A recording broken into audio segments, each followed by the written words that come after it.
All right, so today we're going to be taking a deep dive into Eckhart Tolle's The Power of Now. Okay.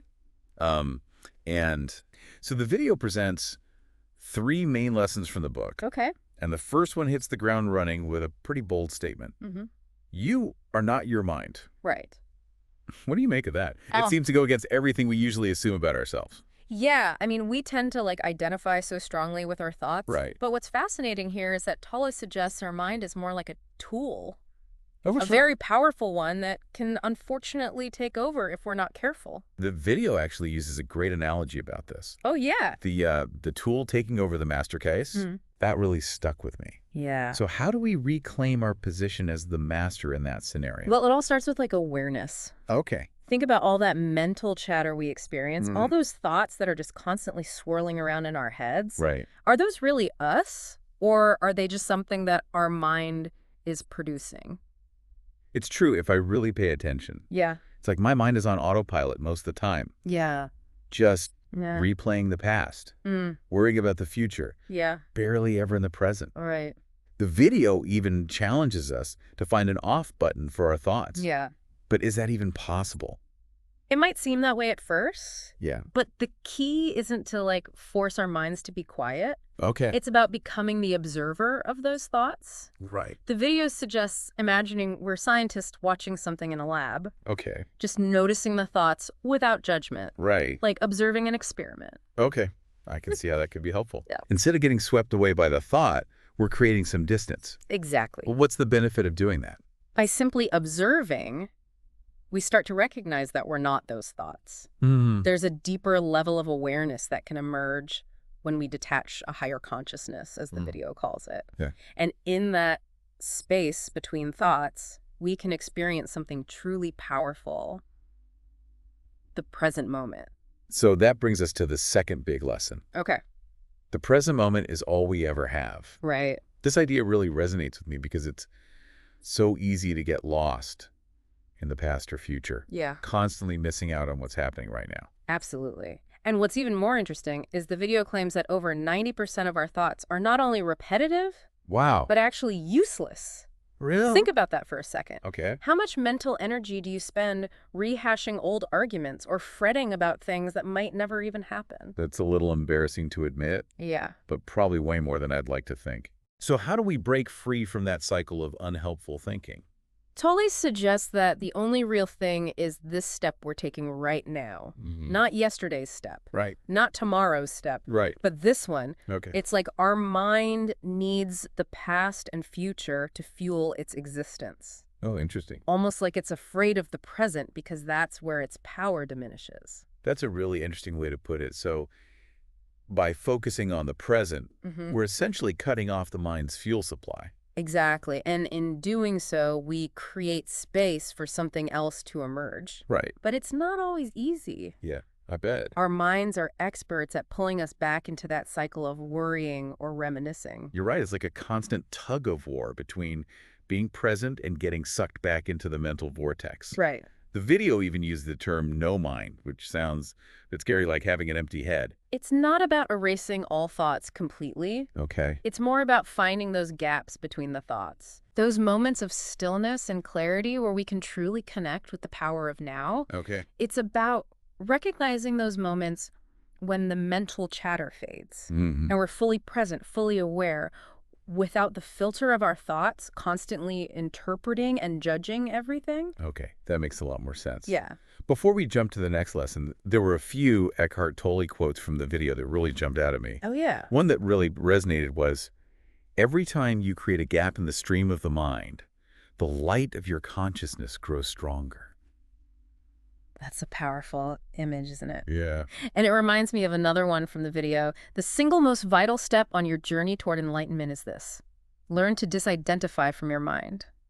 It's about realizing that you are not your thoughts, but rather the awareness that's observing them. Okay, so we've tackled this idea of separating ourselves from our thoughts. Right. And realizing the importance of the present moment. Yeah. But how do we actually put this into practice? That's what I'm really curious about.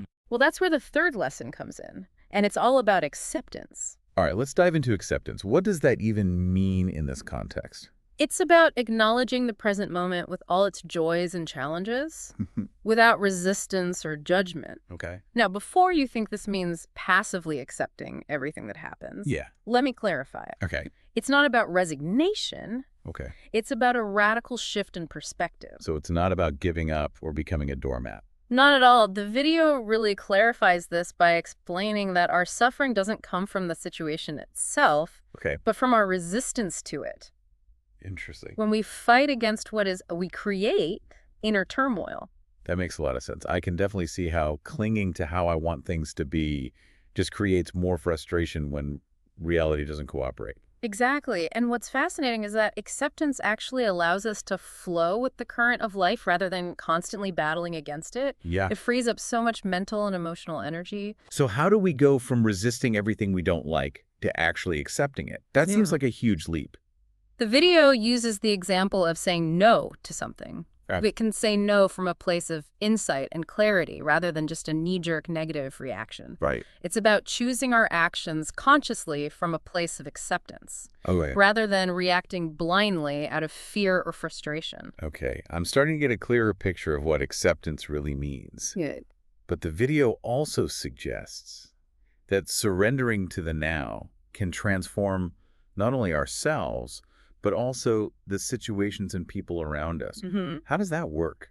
It's a profound idea, isn't it? The video uses a really helpful analogy. Yeah. If we see something we don't like in a mirror, we don't attack the mirror, right? Definitely not. We recognize that it's simply reflecting back to us something within ourselves. Okay. So instead of resisting what is glaring, we can become friendly with it, approaching life's challenges with curiosity and openness rather than fear and judgment. It's about recognizing that everything that arises in our experience, whether pleasant or unpleasant, is an opportunity for growth and learning.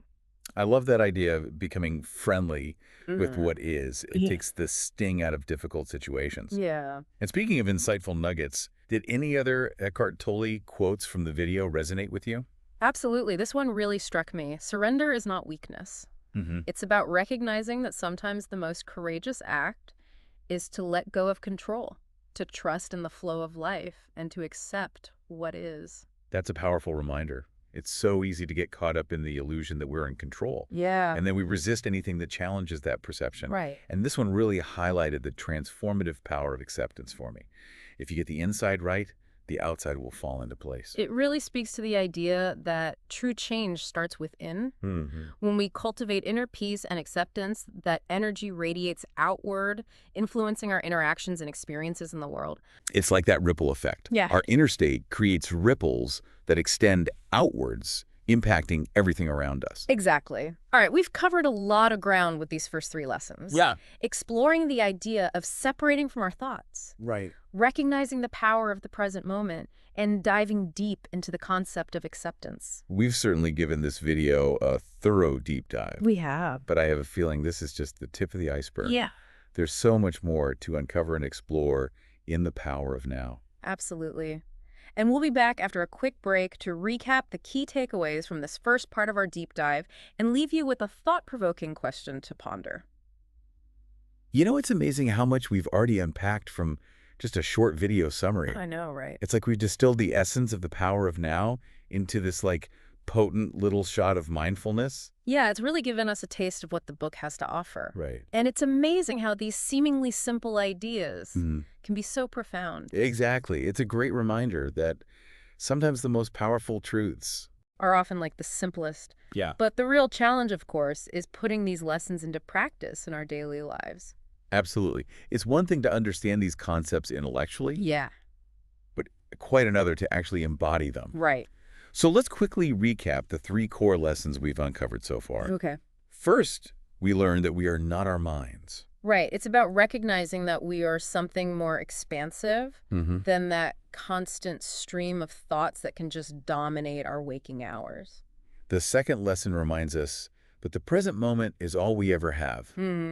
It's about shifting our focus away from dwelling on the past or worrying about the future and grounding ourselves in the now. Right. And finally, we explore the power of acceptance. Yes. It's about letting go of resistance and embracing the present moment with all its imperfections as a pathway to inner peace. Beautifully summarized. Now the question is, how do we apply these lessons to our own lives? Yeah. It's easy to get excited about these ideas, but then real life kicks in with its deadlines and to-do lists Right. and all the everyday chaos. Absolutely. So how do we actually make these principles stick? That's the million-dollar question. Right. It's about cultivating mindful awareness Okay. of our thoughts, emotions, and actions.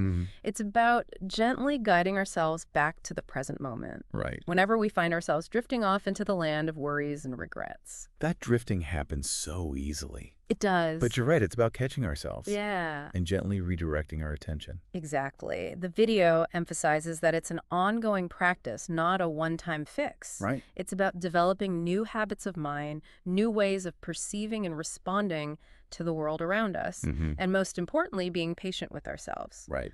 We're all human, and our minds are wired for distraction. Yeah. The key is to keep bringing our attention back to the present moment. Right. Again and again and again. It's like training a puppy, you know? Oh, I love that. Gentle reminders, consistent reinforcement, Yeah.